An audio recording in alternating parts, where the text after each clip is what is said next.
రాజకీయాల్లో సాధారణంగా నాయకులు తమ పార్టీ కార్యకర్తలు అనుచరుల సంక్షేమానికి ఎక్కువ ప్రాధాన్యం ఇస్తారు. ప్రత్యర్థి పార్టీలకు చెందిన వారి సమస్యలు పెద్దగా పట్టించుకోకపోవడం సహజమే.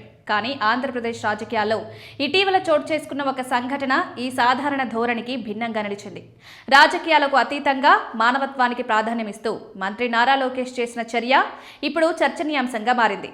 వైఎస్ఆర్సీపీకి చెందిన కార్యకర్త భాస్కర్ అనే వ్యక్తి కుటుంబంలో విషాదకర పరిస్థితి నెలకొంది. అతని తండ్రికి ఇటీవల ప్రమాదం జరిగి ప్రాణాపాయ స్థితిలో ఆసుపత్రిలో చికిత్స పొందుతున్నారు.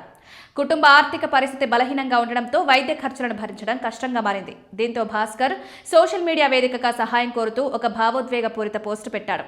తన తండ్రి పరిస్థితిని వివరిస్తూ తాను పార్టీ కోసం కష్టపడుతున్నానని, అయితే ఇప్పుడు వ్యక్తిగతంగా తీవ్రమైన ఇబ్బందిని ఎదుర్కొంటున్నానని పేర్కొన్నాడు.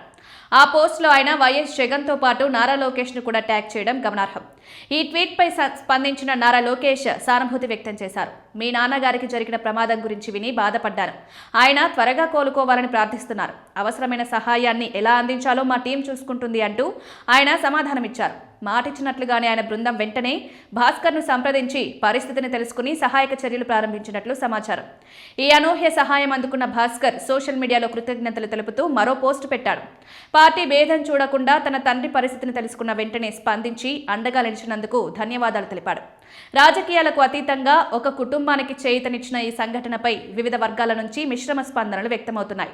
మొత్తానికి రాజకీయ విభేదాలు ఉన్నప్పటికీ మానవత్వం ముందుంటే నాయకత్వం ఎలా ఉండాలో ఘటన మరోసారి గుర్తు చేసింది.